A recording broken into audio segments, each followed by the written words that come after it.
Hello students. जैसा कि हमने पहले पढ़ा था पहला दृश्य में कि किस प्रकार देवदत्त और गौतम के बीच में मतलब सिद्धार्थ के बीच में बातचीत चलता है। आज दूसरे दृश्य के बारे में चलते हैं, पढ़ते हैं। तो देवदत्त और सिद्धार्थ जो है वो जाते हैं महाराज के पास। ठीक है।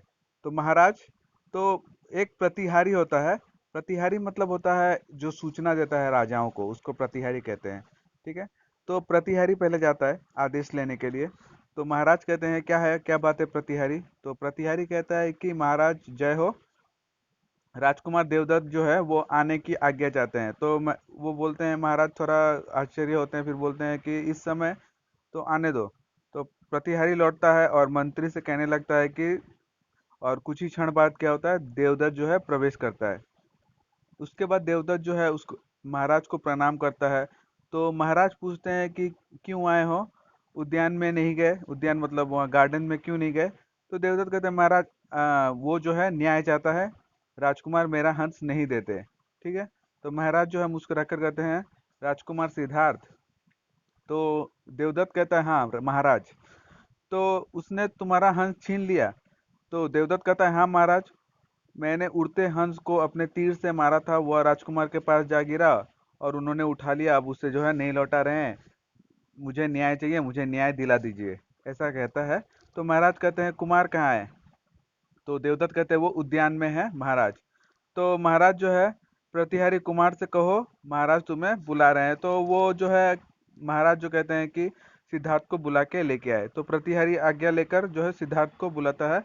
तो सिद्धार्थ जो है प्रणाम करते हुए जो है और हंस को गोद में लेते हुए वहां प्रवेश करता है। सिद्धार्थ कहता है, सिद्धार्थ पहले महाराज को प्रणाम करता है, उसके साथ में सखा भी आता है। ठीक है। तो दोनों महाराज को प्रणाम करते हैं।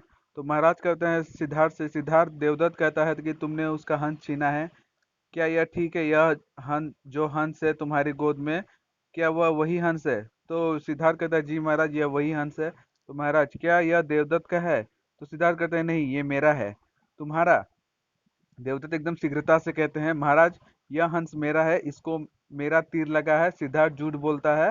तो महाराज कहते हैं शांत देवदत्त, क्रोध मत करो, तुम कहते हो ये तुम्हारा है क्योंकि तुमने उसका आखेट किया है। देवदत्त कहते हैं हाँ महाराज, आखेट मतलब यहाँ पे मारना, तो मारा है इसलिए ये तुम्हारा है। तो देवदत्त कहते हैं हाँ महाराज, इसको मैंने मारा इसलिए यह मेरा है। तो महाराज जो है पूछते हैं क्यों सिद्धार्थ, देवदत्त ठीक कहता है। तो सिद्धार्थ कहता है जी महाराज, हंस का आखेट देवदत्त ने ही किया है। तो महाराज कहते तो फिर तुम कैसे कह सकते हो कि ये हंस जो है तुम्हारा है। तो सिद्धार्थ कहते हैं कि महाराज देवदत्त ने हंस को मारा है परंतु मैंने उसे बचाया है। बचाने वाला मारने वाला से बड़ा होता है, ये याद रखिएगा पंक्ति पर। बचाने वाला मारने वाला से बड़ा होता है। ठीक है। उसके बाद महाराज कहते हैं पर सिद्धार्थ क्षत्रिय आखेट नहीं छोड़ सकता, हंस देवदत्त का आखेट है। तो महाराज कहते हैं कि क्षत्रिय जो है कभी भी अपना मतलब शिकार करना नहीं छोड़ता है, यह देवदत्त का ही हुआ। सिद्धार्थ कहते हैं ठीक है महाराज, क्षत्रिय अपना आखेट नहीं छोड़ सकता परंतु क्षत्रिय शरणागत को भी नहीं धोखा दे सकता। यह मेरी शरण में आ चुका है, मैं इसे नहीं लौटाऊंगा। तो सिद्धार्थ का कहने का अर्थ ये था कि जो क्षत्रिय होता है वो शरण देने वाला को भी नहीं छोड़ सकता है, जो उसके शरण में आते हैं वो उनको ले लेता है। ये जो हंस है ये उसके शरण में आया है, ये नहीं लौटाएगा। उसके बाद देवदत्त जो है महाराज से पहले हंस को मारा, इसलिए वह मेरा है। सिद्धार्थ कहते हैं यह कोई तर्क नहीं है, अगर तुमने हंस को मारा इसका मतलब ये नहीं है कि ये तुम्हारा हो गया। पहले मारा था तो मेरी शरण में आया, बिना मारे वह मेरी शरण में क्यों आता। तो इस तरीके से उसने जो है सिद्धार्थ ने कहा। तो सब लोग जो थे वहां पे जो थे महाराज के इसमें सभा में, वो एक दूसरे की ओर देखते रहे। महाराज, मंत्री जी समस्या जटिल है, आप कुछ रास्ते सुझा सकते हैं। तो महाराज जो है मंत्री से कहते हैं कि आप रास्ता सुझाइए। तो मंत्री कहते हैं महाराज समस्या बड़ी आसान है, मुझे आज्ञा दे तो मैं इसका निर्णय जो है कर सकता हूँ। महाराज कहते हैं जल्दी करो मंत्री जी, हम भी यही चाहते हैं। तो देवदत्त जी हाँ, हंस मेरा है, मैंने उसे तीर मारकर गिराया है। तो मंत्री कहते हैं ठीक है, और राजकुमार सिद्धार्थ तुम कहते तो हंस तुम्हारा है। सिद्धार्थ कहते हैं हाँ मंत्री जी, मैंने उसे बचाया इसलिए हंस जो है वो मेरा है। मंत्री कहते ठीक है राजकुमार, तुम हंस को यहाँ इस आसन पर बैठा दो। सिद्धार्थ लीजिए बैठाता हूँ। तो हंस को क्या करते हैं वो लोग, एक आसन में बैठा देते हैं। उसके बाद सिद्धार्थ कहते हैं डरो नहीं मित्र, तुम्हें कुछ नहीं होगा, मैं यही हूँ। तो वो हंस को कहता है कि तुम्हें कुछ नहीं होगा, क्योंकि हंस जो है फड़फड़ा फड़ा कांप रहा था। इसलिए सिद्धार्थ उसको बोलते हैं कि तुम डरो नहीं, मैं यहीं पे हूँ। मंत्री, कुमार देवदत्त, हंस यहाँ आसन पर बैठा, तुम इसे बुलाओ। वो कहते हैं, मंत्री जी कहते हैं देवदत्त से कि तुम इसको बुलाओ। तो सभा के अचरज में भरकर देवदत्त की ओर देखती है, वो आगे बढ़कर हंस को पुचकारता है। तो मतलब पकड़ने की ओर जाता है, मतलब पुकारता है उसको। देवदत्त पुकार कर, आओ मेरे पास आओ। पक्षी डरकर जो है और चीखने लगता है। मंत्री, कुमार देवदत्त, हंस तुम्हारे पास आना नहीं चाहता। राजकुमार सिद्धार्थ, अब तुम्हारी बारी है, तुम बुलाओ। अब राजकुमार सिद्धार्थ का बारी आता है, तो उससे भी वही कहा जाता है कि तुम इसको बुलाओ। तो सिद्धार्थ प्यार से जो है, आओ मेरी गोद में। तो क्या होता है, आ जाओ मेरी गोद में। तो सिद्धार्थ जो है एकदम स्नेह पूर्वक ये बात कहता है, और हंस जो है वो क्या होता है, उसके पास आकर गोद में चिपक जाता है। ठीक है।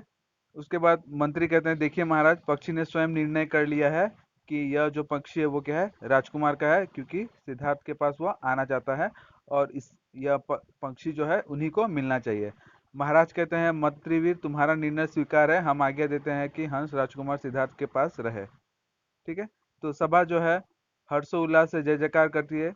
राज राजकुमार सिद्धार्थ प्रेम से हंस को जो है छाती से लगाते हैं। देवदत्त गर्दन झुका लेता है। महाराज और मंत्री हंस से मुस्कुराते हैं। पर्दा धीरे धीरे जो है गिरने लगता है, मतलब ये क्योंकि नाटक है, ये जो पर्दा गिरने लगता है। राजकुमार जाते दिखाई देते हैं। हंस उनकी गोद में ऐसे दुबका है जैसे बच्चा माँ की गोद में दुबक जाता है। पूरा पर्दा गिर जाता है। तो कहने का अर्थ ये है कि यहाँ पे जीत जो है वो न्याय की होती है, इसलिए इस पाठ का नाम जो है न्याय दिया गया है। एक सारांश जो है इसके ऊपर मैं बनाऊंगा। तब तक के लिए धन्यवाद। That's caught in the crossfire.